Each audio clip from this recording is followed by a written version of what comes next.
Terima kasih Bapak, kami ucap syukur. Inilah syukur kami malam hari ini. Engkau Bapak yang setia, Engkau Bapak yang mulia. Bahkan Tuhan Yesus, Engkau telah hadir di antara kami dan ada di dalam hidup kami. Dan Engkau menjanjikan kami sahabat di dalam kehidupan kami. Terima kasih untuk mengucap syukur malam hari ini. Sebentar kami mau bersama-sama belajar firman Tuhan. Biarlah Roh Kudus mengurapi setiap kami dengan urapan yang baru, yaitu urapan pengajaran, roh hikmat dan wahyu turun atas kami semuanya, sehingga kami boleh menangkap setiap kebenaran-kebenaran firman Allah yang boleh kami pelajari bersama-sama pada malam hari ini. Terima kasih, memberkati setiap peralatan yang kami gunakan malam hari ini, sehingga tidak ada gangguan saat kami mengadakan siaran dalam online discipleship ini. Terima kasih. Dalam nama Tuhan Yesus Kristus, kami ucap syukur dan berdoa. Semua yang percaya boleh berkata bersama-sama, amin. Ya, puji Tuhan. Ya, Bapak Saudara, malam hari ini kita masih melanjutkan pelajaran kita tentang pikiran Kristus. Ya, ini malam hari ini adalah bagian yang terakhir. Ya, nah, bagaimana kita sudah mempelajarinya selama 2 sesi dalam 2 hari ini tentang pikiran Kristus tersebut. Ya, nah, di mana poinnya ya yang telah kita pelajari selama 2 hari ini bahwa kita sebagai anak-anak Allah, orang-orang yang ditebus oleh Allah, kita diwajibkan ya untuk bertumbuh sampai kita harus memiliki pikiran Kristus ya. Jadi hal memiliki pikiran Kristus itu nggak bisa ditawar. Anda harus punya ya.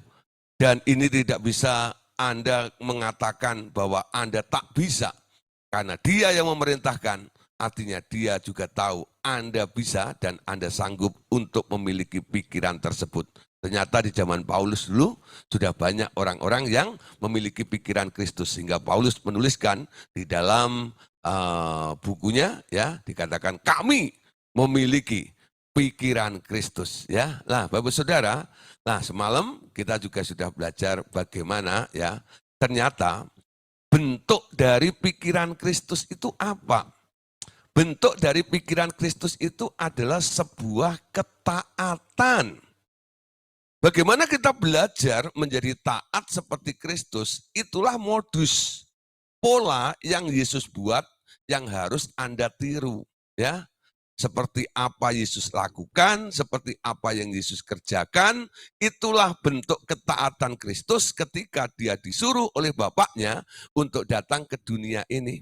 Ya, lah Bapak Saudara, apa sih sebenarnya yang menghambat manusia ini untuk bisa taat ya seperti Tuhan Yesus? Nah, di dalam diri manusia itu ada free will, ada kehendak, ya. Dan manusia itu setelah memakan buah pengetahuan tentang hal baik dan jahat, ternyata manusia ini mengembangkan kapasitas dalam berpikirnya.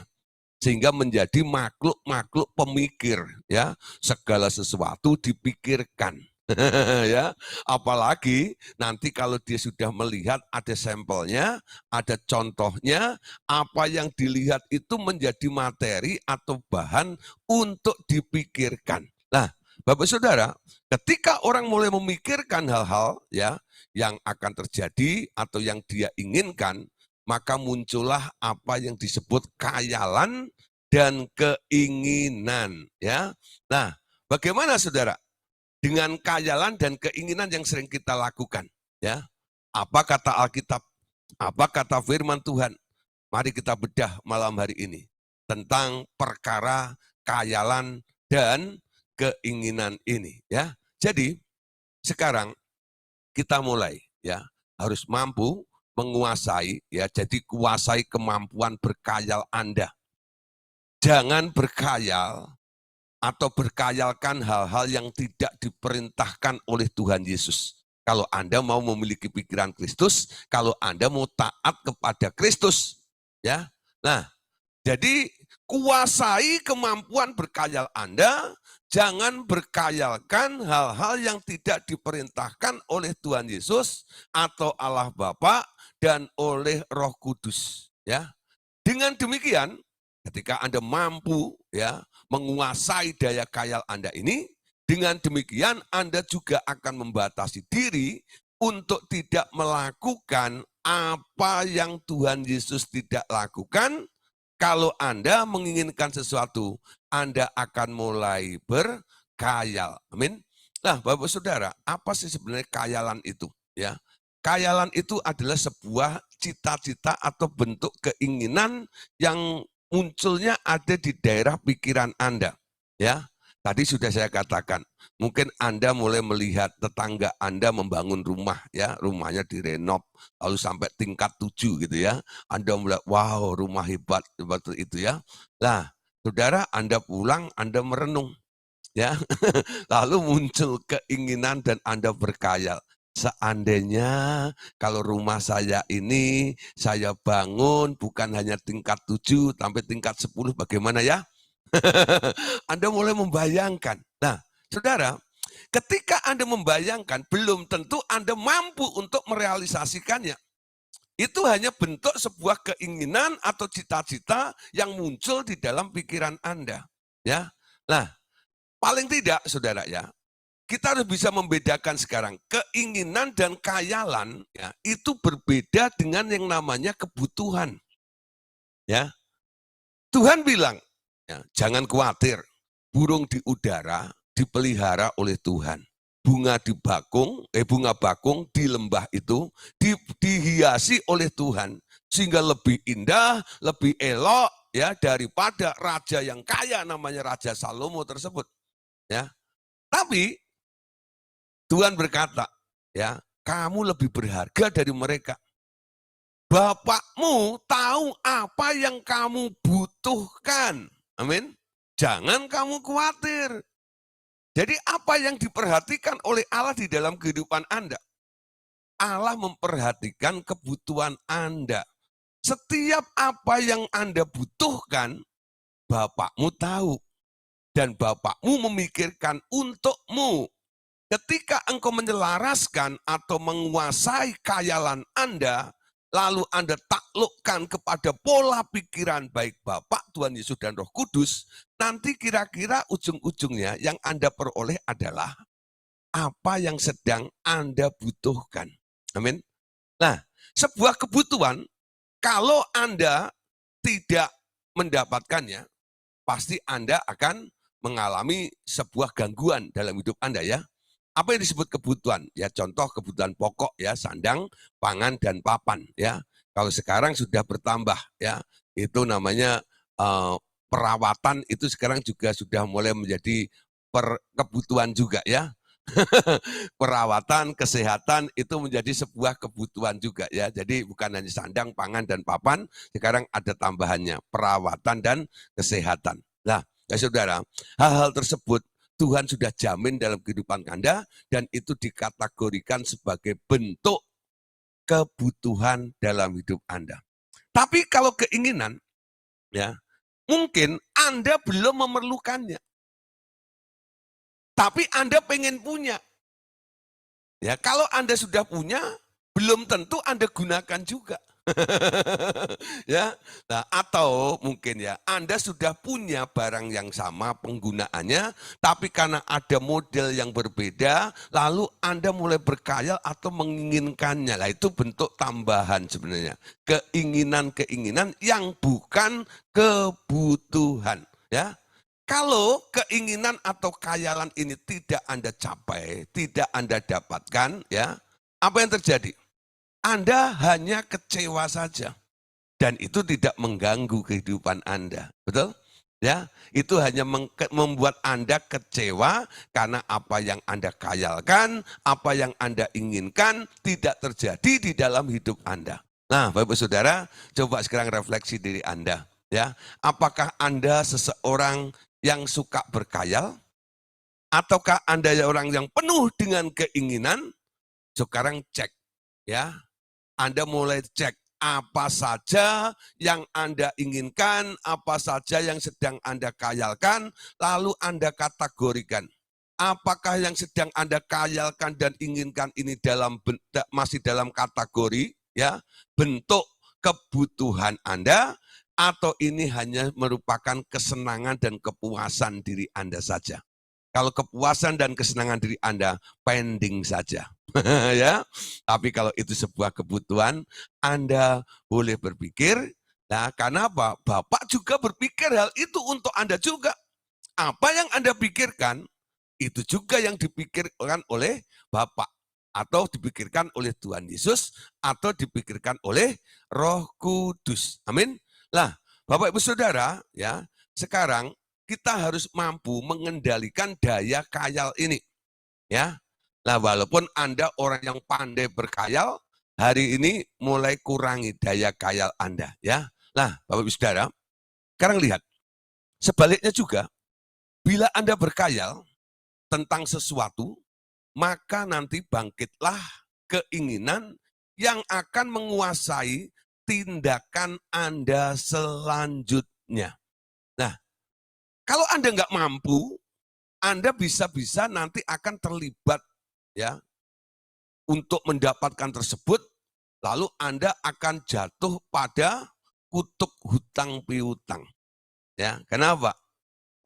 Saking ngebetnya pengen, lalu ada sarana sekarang modern, itu enggak?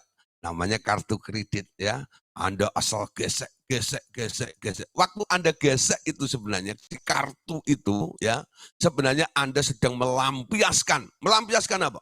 Melampiaskan keinginan Anda di situ. Ya, melampiaskan keinginan Anda di situ. Ya, apa yang Anda khayalkan nanti akan memunculkan atau membangkitkan sebuah keinginan yang nantinya akan menguasai tindakan Anda selanjutnya. Amin. Nah, sekarang ya, bagaimana Saudara? Ya. Biasanya khayalan dibangkitkan karena menonton sesuatu, ya. Ada contohnya, ada sampelnya yang apa yang Anda lihat itu loh, ya. Nah, mungkin khayalan juga dibangkitkan karena ada orang yang action atau perbuatan orang lain. Ada juga Anda menonton contoh ya film yang Anda lihat di TV gitu ya, atau di YouTube dan sebagainya. Atau mungkin Anda juga ya berkhayal karena menonton atau melihat dan membaca majalah-majalah ya dan bacaan atau cerita orang lain. Oleh karena itu, berhati-hati dengan khayalan di dalam pikiran Anda. Nah, kenapa Saudara? Di sini Allah Bapa memberikan warning kepada kita semuanya untuk kita bisa mengendalikan dan menguasai daya pikiran kita ini. Ingat 1 Yohanes pasal 2 ayat yang ke-16. Dikatakan begini. 1 Yohanes 2 ayat yang ke-16 ya. Kita baca bersama-sama.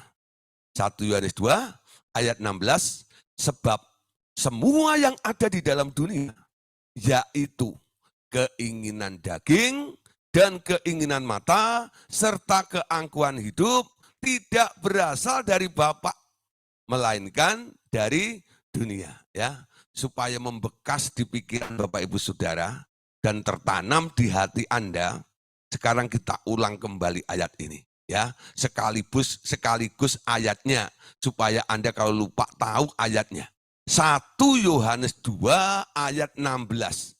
Sebab semua yang ada di dalam dunia, yaitu keinginan daging, keinginan mata, dan keangkuhan hidup, tidak berasal dari Bapa, melainkan dari dunia ini. Lah, Bapak Saudara, kita hidup di dunia ini. Semua yang ada di dalam dunia ini, nah, ada 3 faktor yang ditegaskan oleh penulis kitab Yohanes ini. Ya, pertama, keinginan daging. Ya, keinginan daging.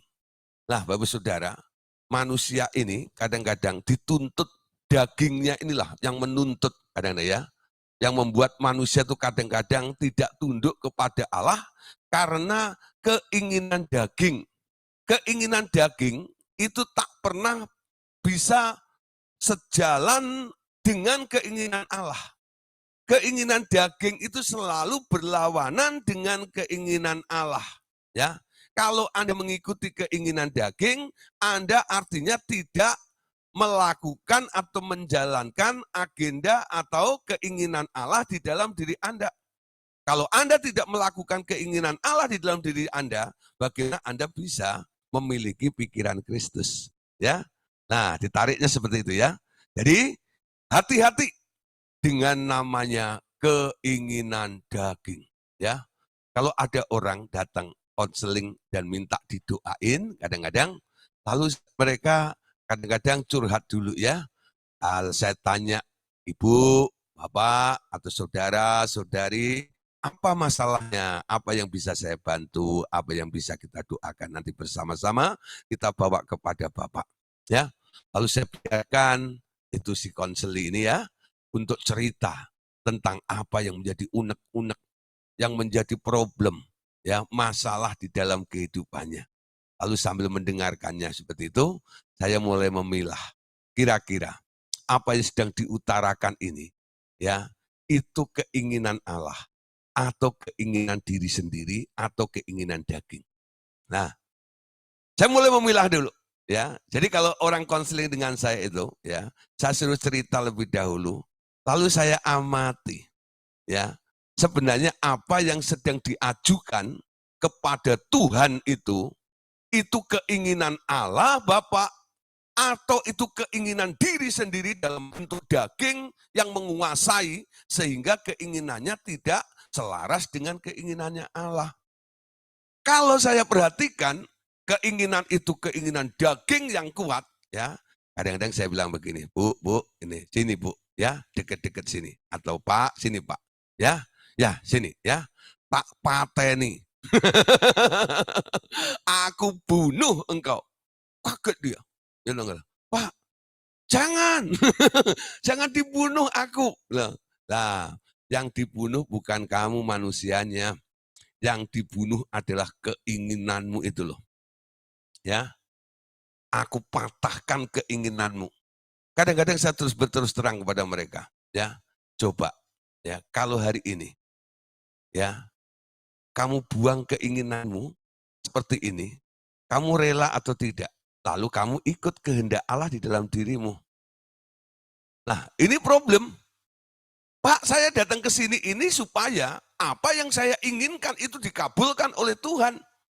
Nah, target Allah adalah supaya gerejanya memiliki pikiran Kristus. Berjalan dalam kehendak Allah di dalam dirinya. Makanya Yesus mengajarkan dalam doa, jadilah kehendakmu di bumi seperti di sorga. Betul enggak?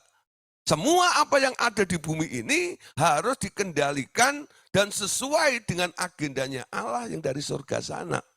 Nah, kalau muncul banyak keinginan-keinginan yang disodorkan kepada Allah, seperti itu, kadang-kadang saya bilang, ya kalau bisa nggak usah lah, ya ngalah saja. Kita mulai mencari kehendak Allah, lalu kita berjalan dalam kehendak Allah. Dan banyak orang kadang-kadang tidak bisa terima. Ya, Bapak nggak mau doain sudah.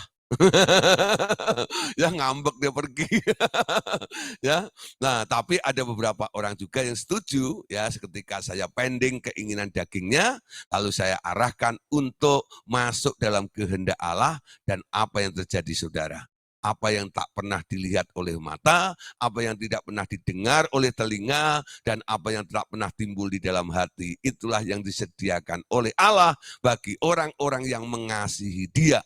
Tanda Anda mengasihi Dia, firman Allah katakan, kalau kamu mengasihi aku, kamu nuruti perintahku. Betul nggak? Nuruti agendaku, masuk dalam kehendakku. Itu tandanya mengasihi Tuhan. Ya, dan Allah turut bekerja sama dalam segala perkara untuk mendatangkan kebaikan bagi orang-orang yang mengasihi Dia. Sekarang persoalannya, apakah Anda orang yang taat kepada kehendak Allah, masuk dalam kehendak Allah, nurut maunya Allah, betul nggak? Dan tergolong orang yang mengasihi Allah atau bukan? Nah, jangan sampai Anda menjadi orang yang selalu maksa Tuhan. Nah, orang yang maksa Tuhan ini, ya kelihatannya datang kepada Tuhan, tapi sebenarnya dia datang bukan mengasihi Tuhan, Tanda mengasihi itu adalah kerelaan dan memberikan sesuatu untuk yang dikasihinya, bukan menuntut. Ya, bentuk tuntutan itu sebenarnya bukan kasih. Kasih nggak menuntut, kasih itu memberi, kasih itu memelihara, kasih itu memperbaiki, betul nggak? Seperti itu. Nah, sekarang kita harus mengerti ya, kalau Anda sering datang kepada Tuhan dengan tuntutan-tuntutan, kurangin tuntutan-tuntutan Anda. Kenapa Anda menuntut? Karena Anda punya keinginan yang bersumber dari daging. Yohanes tadi katakan, sebab semua yang ada di dalam dunia ini, yaitu keinginan daging, dan yang kedua, keinginan mata. Jadi selain ada keinginan daging, ada yang namanya keinginan mata, Bapak Saudara. Ya, mata itu walaupun cuman begini ya, kecil seperti itu, ya. Tapi Anda tahu, mata yang kecil ini bisa ngantongin ya benda-benda yang besar. Bahkan seluruh dunia itu bisa masuk mata Anda. Nah, itulah yang disebut keinginan mata. Gak heran ada istilah cuci mata. Dulu saya berpikir pada waktu awal-awal pertama dengar kata cuci mata itu saya bingung ya. Ya, cuci muka ada, cuci mata tuh gimana ya? Gak taunya cuci mata itu shopping, itu enggak ya? Belanja ke sana, lihat sini, lihat sana ya, dari mall satu, mall lain. Dia nggak belanja sih, cuma pelototin. Tapi apa yang dipelototin itu semuanya masuk di dalam mata, lalu kerekam di dalam memorinya. Nanti kalau dia lagi diam-diam gitu, dikeluarin satu-satu, mulai dibayangkan. Tadi bagus loh berlian tadi itu di Central Park itu ya. Waduh, bagus juga itu tadi baju di Sogo tadi itu bagus juga itu. Ya loh. Wah, itu bagus juga ini. Nah, ya, di waktu Anda di Singapura, waktu Anda di Paris, waktu Anda di Australia, waktu Anda di Jepang dan sebagainya. Itu walaupun Anda sudah pulang ke kampung Anda, walaupun kampung Anda Pacitan, atau enggak ya? Anda yang telah keliling dua negeri tersebut itu enggak ya? Dari Pacitan itu Anda bisa membayangkan itu Paris, membayangkan itu Amerika, membayangkan itu apa namanya? Kanada, ya, Israel, Singapura dan sebagainya, dan seluruh isi daripada negara-negara itu yang pernah Anda kunjungin dan lihat. Nah, itu namanya keinginan mata. Ya, saya percaya ibu-ibu di sini nggak ada yang suka shopping, amin. Nggak ada yang ngaku maksudnya gitu ya. Nggak ada yang suka shopping ya. Pak, saya nggak shopping Pak, cuma survei, sama aja tuh. Itu ada mall baru kok. Ya, gitu ya. Ya, kadang-kadang orang nggak beli aja bisa 4 jam di mall, betul nggak ya? Dari lantai 1, 2, 3, 4 sampai gentengnya dilihat semuanya ya. Karena apa? Pengen tahu semuanya. Ya, luar biasa. Nah, bahayanya kalau Anda sudah tahu, keinginan mata itu enggak ya, nanti akan muncul dan mulai mengganggu Anda, lalu menghasilkan, mendorong Anda untuk pengen dan mulai berkhayal. Amin. Nah, yang ketiga adalah keangkuhan hidup.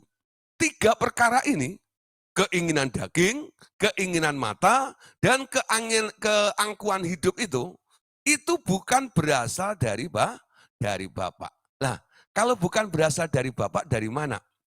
Kita perhatikan ya, awal manusia dibuat oleh Allah, ditaruh di Taman Eden, yaitu Adam dan Hawa. Ya, ketika manusia itu ketemu dengan ular, nah ular itu gambaran daripada si iblis. Dalam Kejadian 3 ayat 4 sampai 6 dikatakan, tetapi ular itu berkata kepada perempuan itu, sekali-kali kamu tidak akan mati. Tetapi Allah mengetahui bahwa pada waktu kamu makannya, matamu akan terbuka dan kamu akan menjadi seperti Allah, tahu tentang yang baik dan yang jahat. Perempuan itu ya melihat ya dengan mata bukan, bahwa buah pohon itu baik untuk dimakan dan sedap kelihatannya. Lagi pula pohon itu menarik hati. Ya. Nah, itu keinginan tuh. Ya, keinginan mata dan keinginan dagingnya ini. Menarik hati karena memberi pengertian. Lalu ia mengambil dari buahnya dan dimakannya dan diberikannya juga kepada suaminya yang bersama-sama dengan dia dan suaminya pun memakannya. Amin. Nah, Bapak Saudara, inilah awal manusia hidup dalam keinginan. Awalnya ketika Adam itu ditaruh di Taman Eden, lalu diberi seorang penolong namanya Hawa. Ya, tiap hari manusia itu keinginannya cuma satu. Pengen apa? Pengen ketemu Tuhan. Tuhan itu 2 kali sehari ngunjungin Adam dan Hawa. Ketika hari sejuk, pagi dan petang itu, ya sore, itu Allah atau Tuhan Yesus turun ngobrol. Dan itu menjadi kerinduan, keinginan. Setiap hari dia mendambakan. Ya, kapan Tuhan datang lagi? Kapan Tuhan datang lagi? Kapan Tuhan datang? Dia nggak pengen yang lainnya. Karena semuanya sudah disediakan oleh Allah, apa yang dibutuhkan semuanya ada di dalam Taman Eden itu. Kalau dia pengen makan, dia tinggal petik. Ya, jadi dia nggak usah berupaya, berusaha menginginkan ini dan itu nggak usah. Jadi semua bentuk kebutuhan sudah disediakan semuanya.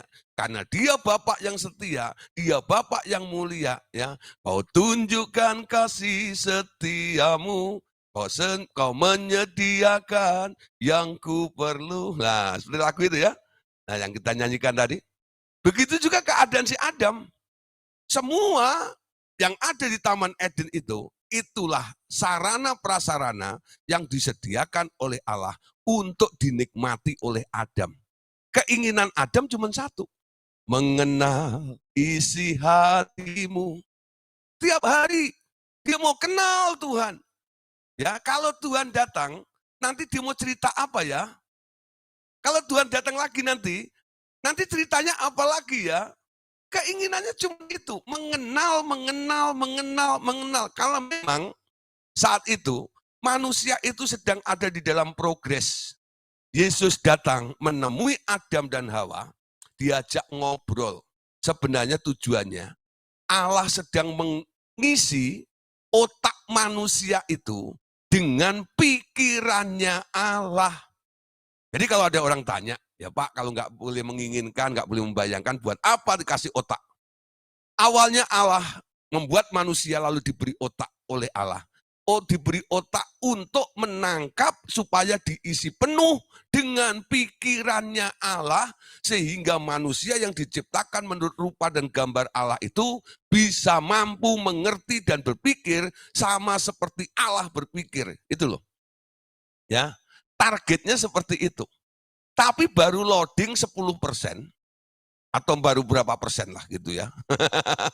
Ya, nggak tahu loh, ya. Tahu-tahu Adam dan Hawa itu mulai kongko ngobrol, debat dengan si iblis itu. Cilakanya lagi, Adam dan Hawa itu nuruti dorongan atau ajakan bujukan daripada si iblis itu. Nah, disitulah mulai manusia itu mulai saat ini dia mulai pengen ditambah lagi karena bumi ini sekarang sudah terkutuk, manusia harus mengupayakan. Sekarang ada kata namanya usaha, betul nggak? Usaha. Jadi dia mulai berusaha. Orang berusaha itu mulai pakai otaknya untuk berpikir. Nah, ketika orang pakai otak sebenarnya sedang dia berusaha untuk keluar dari daerah kutuk, ya. Untuk apa? Menemukan blessing-nya. Ya. Nah, Bapak Saudara, ketika Yesus datang ke dunia, Anda dipindahkan daerah. Dulu Anda ada di daerah terkutuk, sekarang ada di daerah berkat, di daerah blessing. Di daerah blessing ini, jangan Anda berpikir seperti orang terkutuk. Berpikirlah sebagai orang yang diberkati. Tiap hari Anda berkata, aku adalah anak Allah. Tempatku adalah duduk di sebelah kanan Allah Bapa. Apa yang Bapak punya adalah aku punya. Ya, memiliki confidence seperti itu, ya, bahwa jaminan Allah, dialah provider, ya, penyedia di dalam kehidupan saya. Nah, pikiranmu jadi enteng. Ketika Anda mikir enteng, Anda nggak akan apa ya penuh dengan keinginan dan berkhayal terlalu banyak. Kenapa? Anda cukup puas dengan lawatan dan penyediaan Allah di dalam kehidupan kita. Amin. Nah, boleh disimpulkan Bapak Saudara, ya, boleh disimpulkan begini. Tahu bahwa menginginkan sesuatu yang bukan diperintahkan Tuhan adalah dosa. Ya, ini ekstrim, Saudara, ya. Saya lebih baik berkata ekstrim begini daripada saya menularkan eksim kepada Anda, ya. Nah, jadi kalau Anda nggak suka dengan kalimat ekstrim, ya silakan ambil itu eksim, ya. Tahu tidak bahwa menginginkan sesuatu yang bukan diperintahkan Tuhan adalah dosa, ya. Kenapa? Karena iblis menjatuhkan Hawa dengan membangkitkan keinginan, ya, Hawa untuk memakan buah yang dilarang oleh Tuhan untuk dimakan. Ya, sekali lagi. Jadi semua bentuk keinginan yang muncul dalam diri manusia daging ini sumbernya dari si iblis. Itu idenya iblis awal. Memunculkan keinginan di dalam diri manusia untuk ingin di luar Allah. Ya. Iblis melakukan Hawa dengan membangkitkan keinginan. Jadi argumennya, ya, antara Hawa dan iblis itu sampai akhirnya Hawa itu terdorong keinginan yang luar biasa. Kenapa? Propaganda dan promosi daripada si iblis ini membangkitkan keinginan kepada Hawa. Ya, ada berapa hal yang dikatakan oleh si iblis tadi. Ya, kalau kamu makan buah ini, kamu akan jadi seperti Allah. Kamu tidak akan mati. Gitu enggak? Wah, itu membuat penasaran. Pengen dong.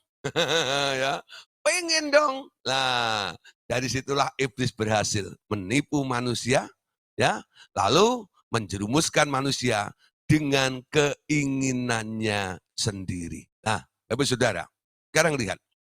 Paulus itu murid Tuhan Yesus terakhir, ya. Katakan, Paulus membaca 10 perintah Allah. Ya, Anda tahu ya? 10 perintah Allah. Ya.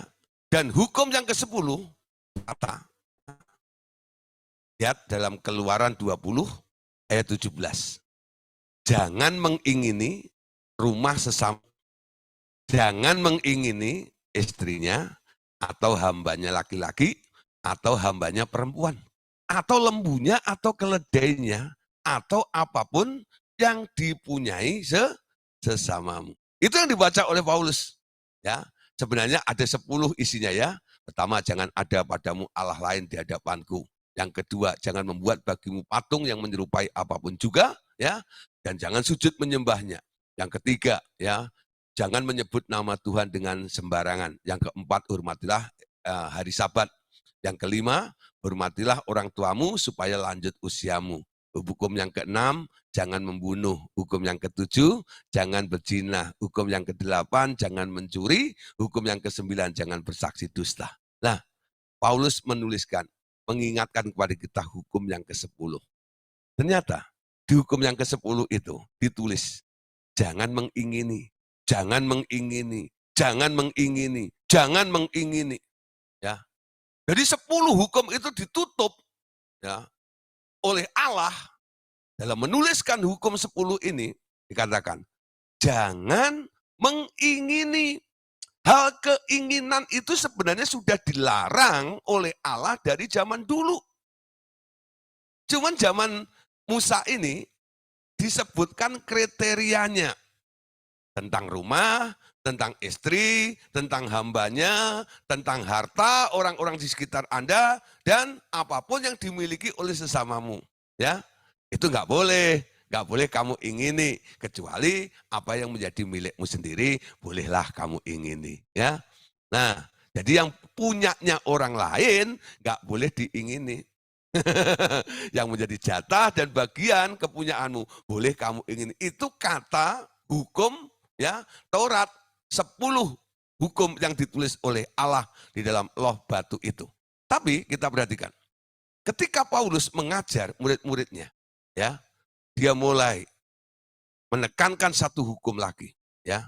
Dan Paulus di sini kemudian menyimpulkan 10 dari hukum itu, ya, dengan ringkas bahwa menginginkan sesuatu itu adalah dosa. Itu kesimpulan Paulus. Ketika dia membaca 10 hukum itu, lalu dia terpesona atau memperhatikan hukum yang ke-10. Kenapa ini banyak keinginan dilarang oleh Tuhan? Lalu Paulus simpulkan, ya, bahwa menginginkan sesuatu itu adalah dosa. Jadi kriterianya sama Paulus dibuang. Pokoknya namanya sesuatu, ya, jangan diingini kecuali Allah. Menyenangkanmu, senangkanmu, hanya itu kerinduanku. Nyanyinya pinter. Sekalipun dagingku dan hatiku habis lenyap, olah Tuhan dalam hidupku. Engkau yang kuingini Tuhan. Wah, ya. Semuanya boleh pergi. Asal aku mendapatkan engkau. Orang Kristen itu hebat-hebat ngomongnya. Tapi tidak dilakukan. Ya.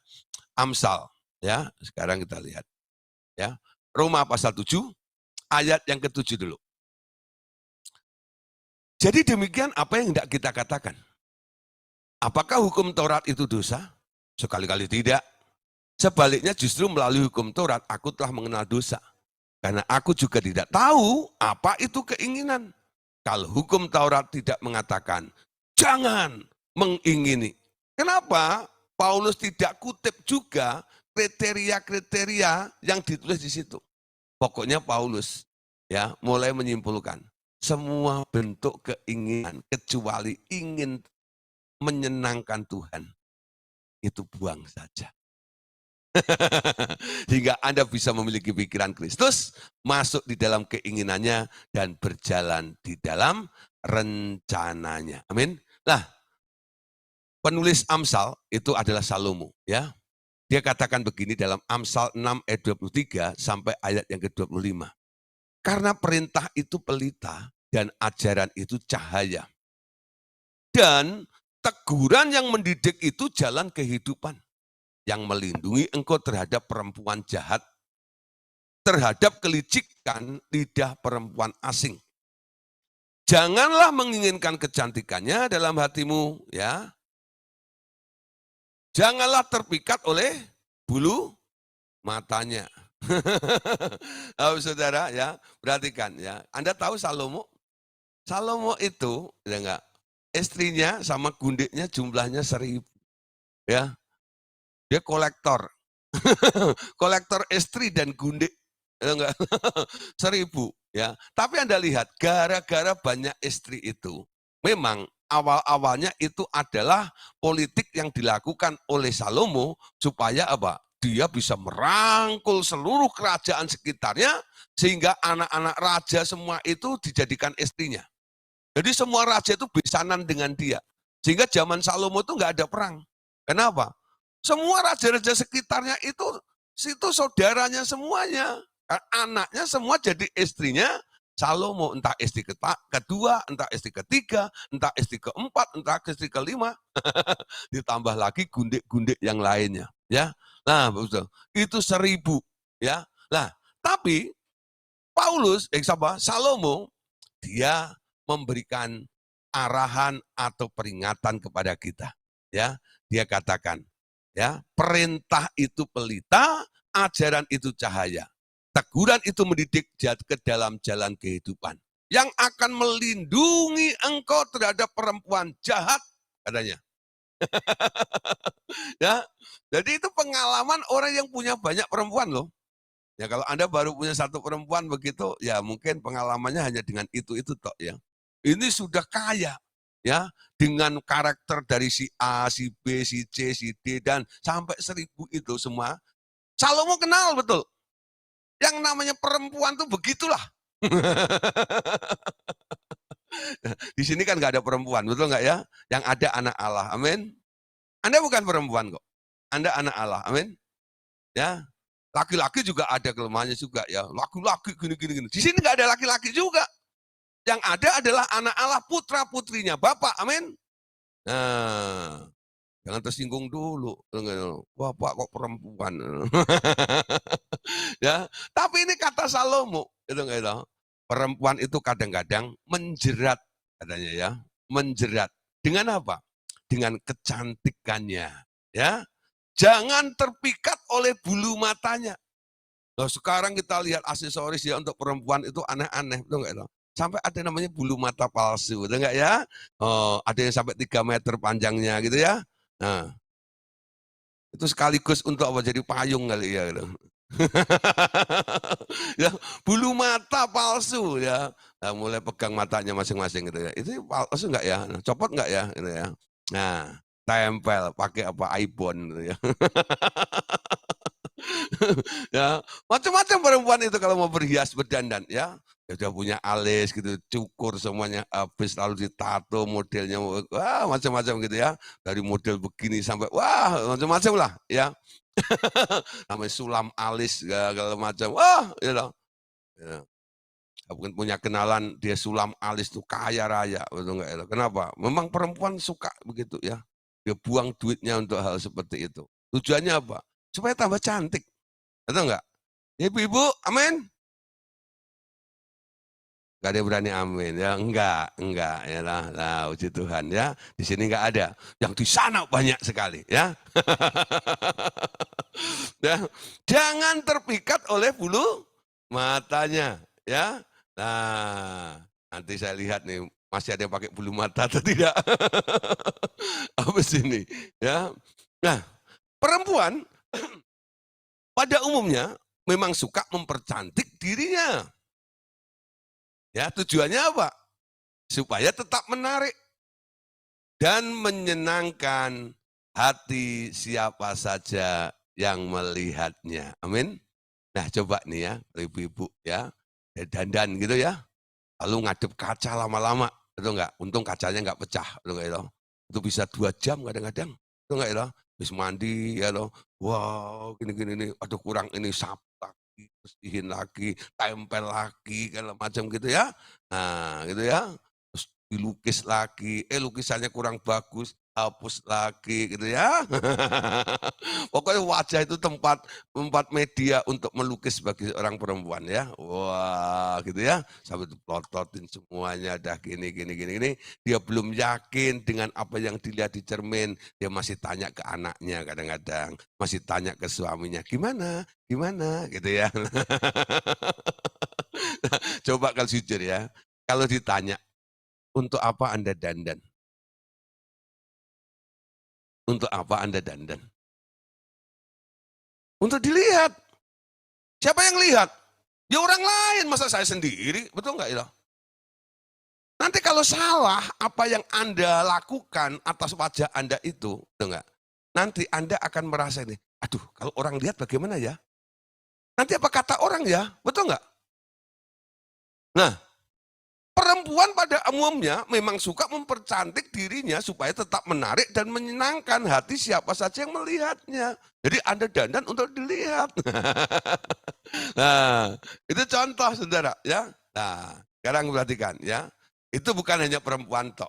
Laki-laki ternyata juga ada yang suka dandan juga ada sih ya. Nah, demikian pula tentunya laki-laki ya suka membuat dirinya mempesona ya. Nah, makanya nggak heran tuh banyak perempuan-perempuan itu ya sekarang mulai gandrung gitu ya dengan aktor-aktor dari Korea. Nah, bayangin sudah ya, aktor-aktor dari Korea kan banyak oplas ya, operasi plastik, betul nggak ya? Nah, itu mukanya plastik semuanya kali. Kantong kresek didaur ulang, tempel di muka plastik. Nah, demikian pula tentunya laki-laki suka membuat dirinya mempesona. Ya, tapi kita perhatikan ya, baik perempuan maupun laki-laki yang memang gelagatnya seperti itu, ya, Salomo berkata, ya, tetapi Salomo berkata, jangan mengingininya, jangan terpikat karena kecantikannya atau terpesona karenanya.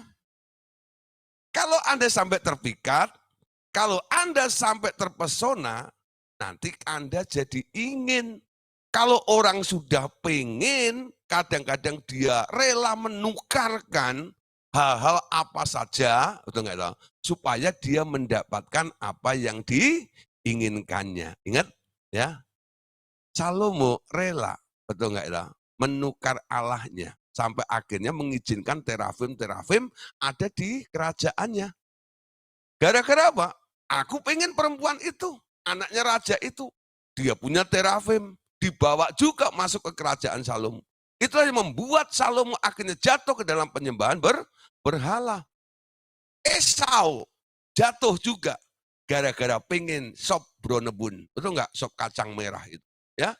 Nah, Esau Yakub bilang, jual dulu hak kesulunganmu itu. Apa yang dikatakan Esau? Apa itu hak kesulungan? Yang penting aku dapat sop bronebun itu, ya, sop kacang merah itu, hauja. Ah, ya, padahal cuma semangkok. Nah, Alkitab mengatakan, ya, Esau itu punya nafsu rendah. Jadi keinginan itu bisa mendorong Anda, menjerumuskan Anda sampai pada titik namanya nafsu yang rendah. Anda punya sesuatu yang berharga, Anda tukar dengan sesuatu yang tak berharga sama sekali, tapi yang sedang Anda ingini saat itu. Kenapa Anda pengen? Karena perkara itu, benda-benda itu sangat menarik hatimu dan sangat mempesona. Amin. Makanya Paulus katakan jangan terpikat. Ya, dan jangan terpesona. Nah, bagaimana caranya? Anda harus melatih diri Anda. Segala sesuatu bisa karena Anda latihan. Amin. Berlatihlah untuk tidak menginginkan apapun di dunia ini. Termasuk cantiknya perempuan. Atau juga sebaliknya pesonanya laki-laki. Kecuali Tuhan yang bilang, ya, itu adalah jodohmu. Ya, jadi kalau laki-laki, ya nanti lihat perempuan, lalu Tuhan bilang, itu jodohmu. Anda boleh pengen, karena Tuhan yang mau. Perempuan lihat laki-laki, ya, lalu terpesona. Dia boleh pengen juga, karena dia adalah jodohmu juga. Tuhan yang memberikannya. Ya. Nah, jadi jangan takut.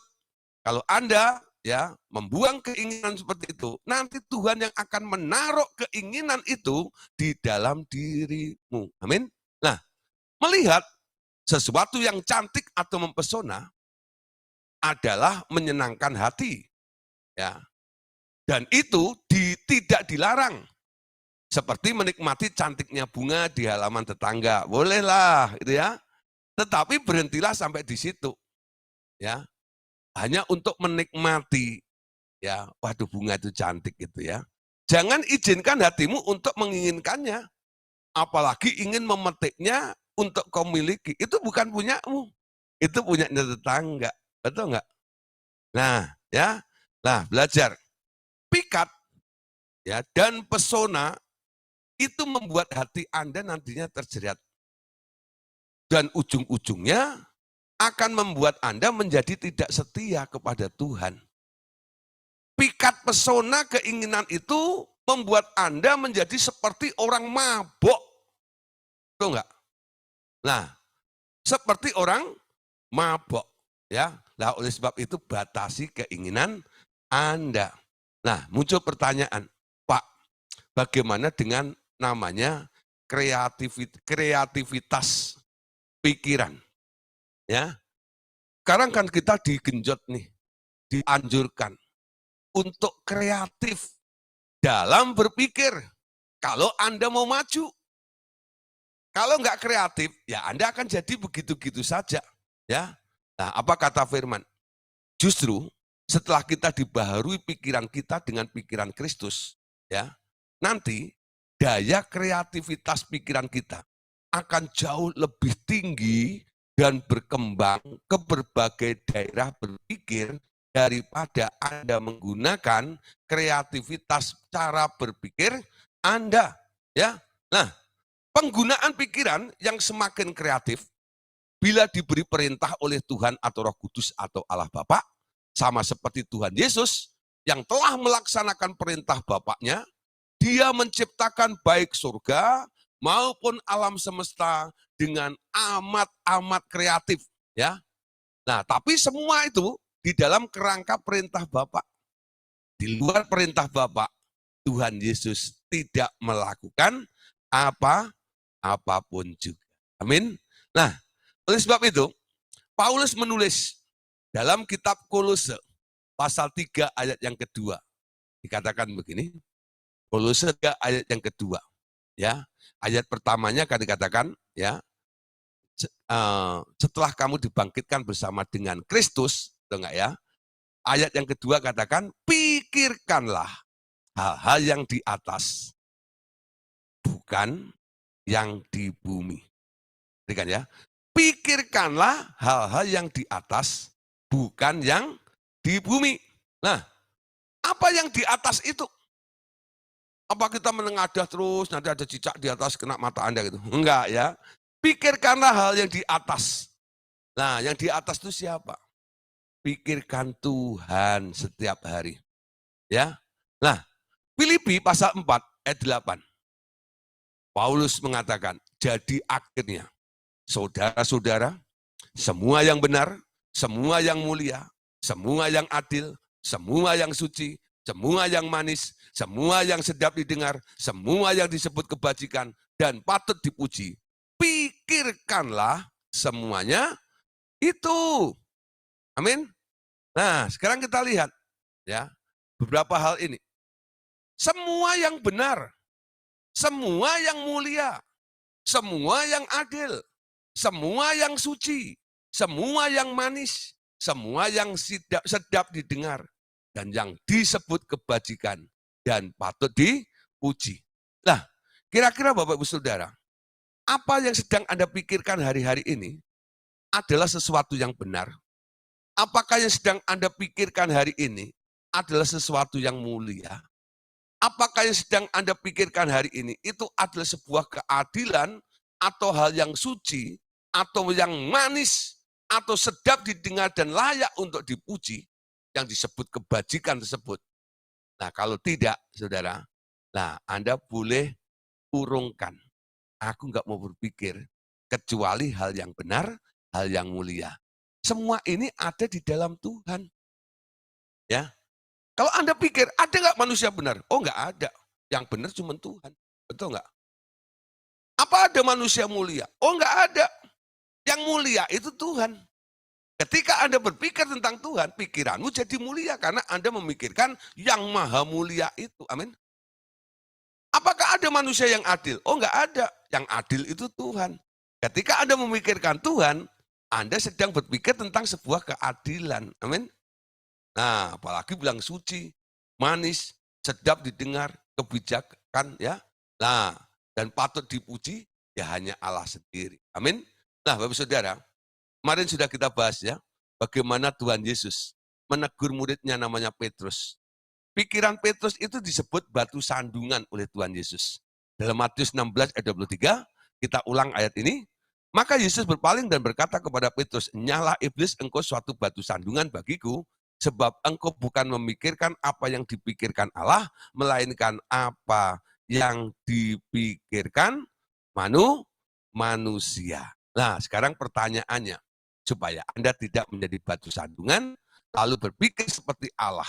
Nah, memikirkan apa yang dipikirkan oleh Allah itu. Ya. Jadi Anda mau pikir apa? Ya. Memikirkan apa yang dipikirkan Allah. Ini PR besar. Dan banyak orang tak melakukannya karena bingung. Aku harus berpikir apa supaya memikirkan apa yang dipikirkan oleh Allah itu.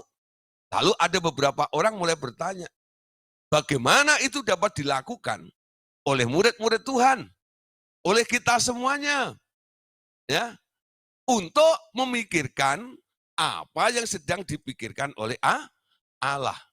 Anda tak akan bisa memikirkan apa yang dipikirkan oleh Allah kalau Anda tidak punya hubungan dengan Allah. Amin. Nah, itu berarti kita harus bergaul dengan Allah Bapa dengan akrab. Dia akan memberitahu hal-hal yang kita tidak pernah ketahui, sehingga kita tahu segala hal yang tersembunyi baik di masa depan maupun di masa lampau atau yang ada di tempat lain. Amin. Nanti Anda bisa memikirkan, aku hari ini kok memikirkan tentang Amerika ya? Ya, kenapa? Anda bukan sedang berkhayal, ya, mau mengetahui negeri Paman Sam itu. Oh, enggak, ya. Memang Allah sedang memberikan beban untuk Anda berdoa untuk Amerika mungkin, ya. Karena itu ada di dalam agendanya Allah, ya. Kenapa bisa? Karena Anda bergaul karib dengan Bapak sehingga Dia akan memberitahukan hal-hal yang akan dikerjakannya kepada Anda dan Anda boleh menangkap pikirannya. Amin. Nah, betapa sering pikiran kita tidak selaras dengan Allah, bahkan menjadi batu sandungan bagi Tuhan dalam menjalankan rencananya. Ya, karena kita masih memikirkan apa yang dipikirkan oleh manusia. Nah, malam hari ini saya kutip ya kesaksian dari Pak Andreas Samudera ya. Nah, ini kesaksiannya bagus sekali. Satu hari ketika Pak Andreas bercakap-cakap dengan Allah Bapa, Pak Andreas hanya mendengar saja Bapak dan tiba-tiba Bapak berbicara kepada Pak Andreas bahwa tanda dari sesuatu yang hidup adalah bahwa dia akan terus bertumbuh. Ya, nah ini hasil chatting antara Pak Andreas dengan Allah Bapa. Ya, lalu Bapak bilang bahwa di surga segala sesuatu juga bertumbuh karena ada hidup. Taman-taman, tanaman-tanaman, semua bertumbuh. Juga para malaikat mengalami pertumbuhan. Bahkan Allah Bapa sendiri juga bertumbuh. Ia bertumbuh di dalam hikmatnya tentunya. Ya. Nah, lalu Pak Andreas menerima penjelasan ini dengan bertanya-tanya, mengapa Bapak menceritakan ini kepada Pak Andreas? Ya, kurang lebih 6 bulan kemudian, dalam tahun 2005, Pak Andreas harus melayani seorang namanya Sarah. Seorang yang bertumbuh sangat tajam di dalam hikmat dari surga. Ya, kenapa? Karena orang Sarah ini sebelumnya dulu waktu dia masih kuliah di Bandung suka minta didoain oleh Pak Andreas. Ya, nah tapi Pak Andreas kayaknya salah berdoa. Ya, dia minta supaya pinter sama Pak Andreas dikasih roh hikmat. Ya, sehingga kepinterannya nggak nambah, tapi bukan berarti dia bodoh, ya.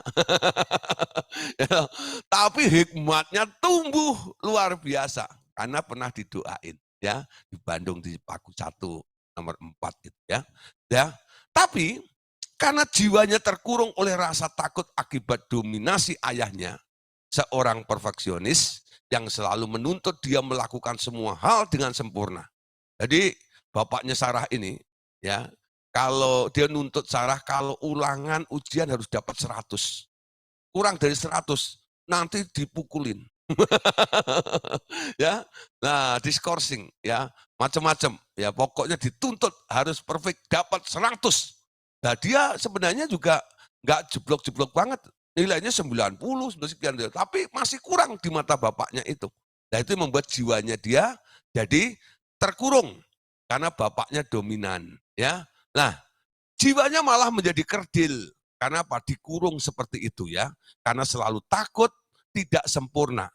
Takut dicela oleh ayahnya terus menerus. Ya, ketika Pak Andreas mendoakannya, Sarah langsung masuk ke dalam dunia roh dan bereaksi. Ya, mula-mula menolak Pak Andreas karena takut disuruh menjadi hamba Tuhan. Ya, Sarah selalu takut bertemu dengan banyak orang, merasa minder, berbicara di depan orang banyak. Ya, dengan mata tertutup, Sarah tiba-tiba berkata, saudara ya, aku tak mau didoakan oleh Andreas Samudera. Ini manifest, saudara ya. Nah, lalu Pak Andreas heran dan bertanya, kenapa kamu tidak mau? Sarah menjawab, saya takut nanti disuruh melayani Tuhan, suruh jadi hamba Tuhan. saya tidak bisa. Ya, nah ini sebenarnya ceritanya panjang. Sarah ini pernah kerja di satu kantor, ya. Nah di situ ternyata Sarah yang penuh dengan hikmat itu selalu bisa memecahkan masalah yang terjadi di kantor itu sampai akhirnya direksi atau owner daripada perusahaan itu bilang, ya, Sarah, kamu itu nggak usah kerja sekuler, kamu jadi hamba Tuhan di sini saja. Dia nggak mau, pindah kerjaan lagi. Terjadi juga perusahaan yang lain seperti itu, ditawarkan lagi untuk jadi hamba Tuhan juga. Ya, dan dia takut jadi hamba Tuhan itu. Nah, ketika didoain Pak Andreas ini, dia bilang, ya, saya takut nanti disuruh melayani Tuhan. Saya tidak bisa. Jiwanya terkurung, membuat dia minder dan merasa tidak mampu untuk melakukan sesuatu untuk Tuhan. Itu yang dialami oleh Sarah, ya.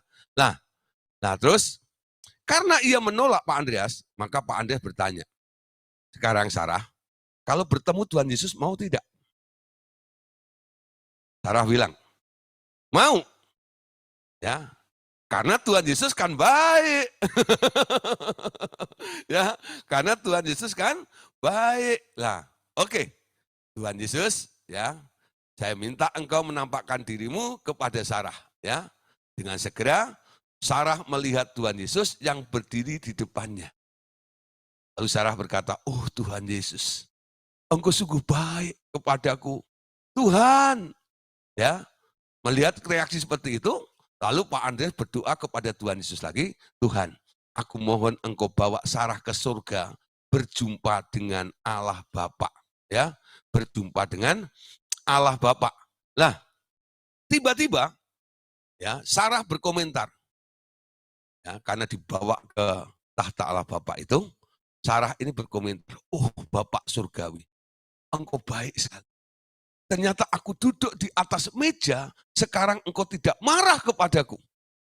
Lah, saudara, kenapa Sarah ngomong seperti ini? Jelas, ini sekaligus sebuah pelayanan kesembuhan batin bagi Sarah. Karena dia pernah dipukul oleh ayahnya, oleh bapaknya, ketika masih kecil karena duduk di atas meja. Ya, ketika dia ada di atas bapak itu, ternyata bapak yang di surga itu enggak seperti bapak yang ada di dunia itu. Bapaknya sendiri ini. Oh, bapak itu baik, enggak kayak bapakku di dunia. Ya, itu yang dialami oleh Sarah. Ya, lalu Pak Andreas berkata kepada Sarah, "Sarah, coba tanya kepada bapak, ya, apakah di surga itu segala sesuatu bertumbuh di sana? Dan tanya apakah bapak surgawi juga bertumbuh?" Ya, Sarah menjawab, "Ya, Bapak bilang, semua di surga bertumbuh. Para malaikat bertumbuh dan ya, Bapak sendiri juga bertumbuh." Ya, bertumbuh dalam apa? Dalam hikmat, ya.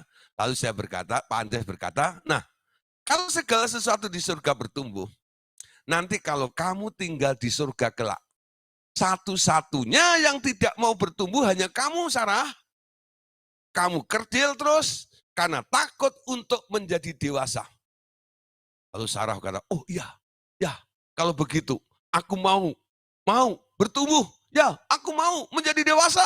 Ya. Nah, ya, Pak Andreas berdoa untuk Sarah, "Dalam nama Tuhan Yesus, aku enyahkan sekarang pikiran-pikiran ketakutan, takut menghadapi orang-orang, takut disalahkan orang terus. Aku buang sekarang kurungan pikiran ketakutan yang dibentuk oleh ayahnya yang menuntut kesempurnaan dari Sarah hingga menjadi takut bertumbuh ini. Lepas semuanya dalam nama Tuhan Yesus." Ya. Nah, dan tiba-tiba Sarah itu berseru, ya, "Loh, kok aku tiba-tiba bisa menjadi besar ya?" Jadi setelah didoain itu, dia merasa dirinya besar. Lalu dia kembali sadar sepenuhnya dan apa yang terjadi selanjutnya. Ya, Sarah akhirnya bertumbuh menjadi seorang yang pemberani. Ya, sekarang terus terlibat dalam berbagai bentuk pelayanan. Dan kemudian Tuhan memberinya seorang suami yang juga sangat mengasihi Tuhan dan melayani bersama-sama Sarah. Ya, nah, apa yang Bapak ceritakan dahulu telah menolong seseorang terlepas dari belenggu ketakutan menjadi alatnya Tuhan. Amin. Jadi mendengar masuk dalam pikiran Allah itu kadang-kadang berdampak juga untuk kebutuhan orang lain juga. Bukan hanya untuk hidupmu sendiri juga. Amin. Karena apa? Allah kadang-kadang memakai hidup kita juga untuk apa? Menolong orang-orang di sekitar kita. Ya. Nah, bagian terakhir saudara, ya. Tujuan daripada memiliki pikiran Kristus sebenarnya adalah Dia mau menjadikan Anda sahabat Kristus. Amin. Menjadikan sahabat Kristus. Bukan hanya sekedar seorang hamba. Seorang hamba hanya tahu kerja. Tapi seorang sahabat, dia mengerti apa yang dipikirkan, yang dirasakan oleh sahabatnya itu. Kalau Anda sahabat Kristus, Anda harus tahu agenda pikiran Kristus yang akan dikerjakan melalui hidup Anda. Amin. Dengan selalu berdialog dengan Allah Bapa, Tuhan Yesus dan Roh Kudus, kita dipersiapkan ya untuk menghadapi hal-hal yang akan datang. Hal-hal yang nampaknya sulit dilakukan. Semua dapat diselesaikan dengan hikmat Allah. Ya, dengan hikmat Allah sendiri. Ya. Juga hal-hal yang tak diketahui oleh manusia. Dia suka membuka rahasia-rahasia yang tertutup dan tersembunyi bagi anak atau sahabatnya. Amin. Nah, kita lihat ayat-ayatnya. Markus 4 ayat 21 sampai ayat 23. Lalu Yesus berkata kepada mereka, mungkinkah orang membawa pelita supaya ditempatkan di bawah tempayan atau di bawah tempat tidur? Bukankah supaya ditaruh di atas kaki pelita? Sebab tidak ada sesuatu yang tersembunyi yang tidak akan dinyatakan, dan tidak ada sesuatu yang rahasia yang tidak akan tersingkap. Siapa yang mempunyai ya telinga untuk mendengar, hendaklah ia mendengar. Ya, hendaklah ia mendengar. Amin. Jadi sebab tidak ada yang tersembunyi, yang tidak akan dinyatakan, dan tidak ada lagi rahasia. Untuk siapa? Bukan hanya untuk umat biasa, tapi untuk orang yang sudah menjadi sahabat Allah, karena suka berdialog dengan Allah. Amin. Yohanes 15 ayat 15. Perhatikan. Ya, Yesus katakan, dan ini harus menjadi rema, ketentuan, ketetapan bagi Bapak Ibu Saudara malam hari ini. Yesus berkata, aku tidak menyebut kamu lagi hamba, sebab hamba tidak tahu apa ya yang diperbuat oleh tuannya.